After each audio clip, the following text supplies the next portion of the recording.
Oui, c'est une liste spéciale parce que on se prépare depuis des mois. Sur l'année, il a fallu aller chercher la qualification, ensuite 2 rassemblements de préparation.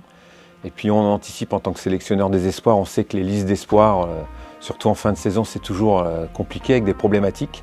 Les problématiques sont là, il y en a d'autres qu'on n'a pas anticipées, mais on fait face. Et donc la liste sera une liste élargie avec 29 joueurs. Il y aura une première partie qui va reprendre dès le début et un groupe qui nous rejoindra, qui finit leur championnat ou leur coupe un peu plus tard, qui nous rejoindra le week-end suivant.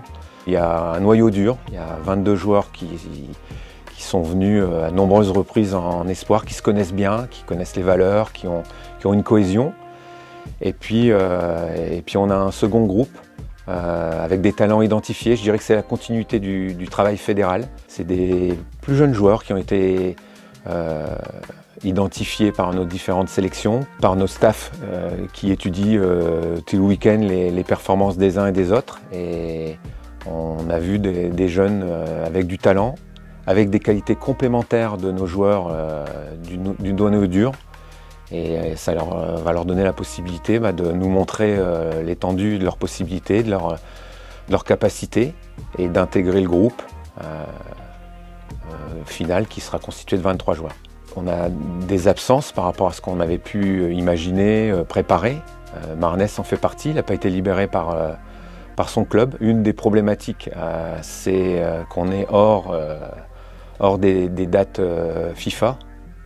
Donc Monaco fait valoir son droit à ne pas libérer son joueur, Marnès, qui a beaucoup joué dans la saison, qui a participé au JO. Donc on doit faire face et donc revoir notre sélection.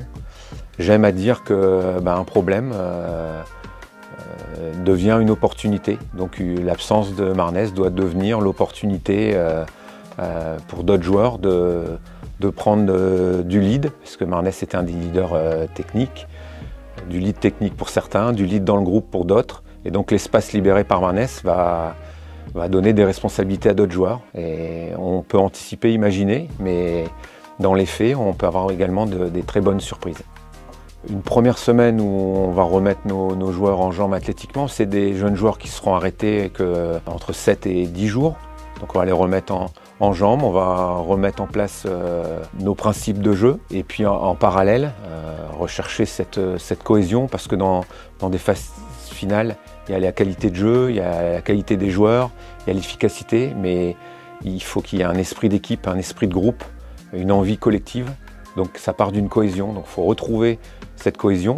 Je retrouve que ça part de notre noyau d'anciens, pour bien intégrer les nouveaux, et puis les nouveaux faire preuve d'enthousiasme, de fraîcheur et de motivation pour gagner une place dans le groupe. Le socle, ce que j'appelle le noyau dur, oui, il a du vécu, que ce soit dans la préparation de cet Euro, dans la qualification de l'Euro, pour une grande partie également pour la phase de Jeux Olympiques.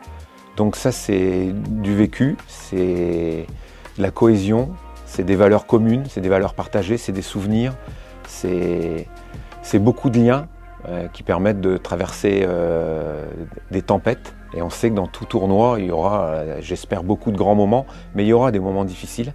Et il faut avoir des repères, et là ils en ont, puisqu'ils ont du vécu ensemble, pour avoir de la force pour traverser le plus simplement possible ces crises. Dès qu'on a une équipe de France, on a l'ambition d'aller le plus loin possible. Je la mettrai en différentes phases. Après la préparation, la première ambition, c'est de sortir des poules. Après, c'est match par match. Évidemment, quand on est l'équipe de France espoir, on se doit d'aller dans le dernier carré, mais on se refuserait, on a envie d'aller au bout. Mais on connaît les aléas du foot, un sifflet, un poteau, une forme, une méforme. Il y a beaucoup d'aléas à maîtriser, il y a beaucoup d'aléas à savoir affronter, mais on va se préparer pour. Et je vous dis, développer nos principes pour arriver avec de la confiance, de l'énergie, de l'enthousiasme, pour pouvoir avoir un jeu avec ce qu'on recherche, porté vers l'avant, et du jeu et de l'enthousiasme dans nos valeurs sur le terrain.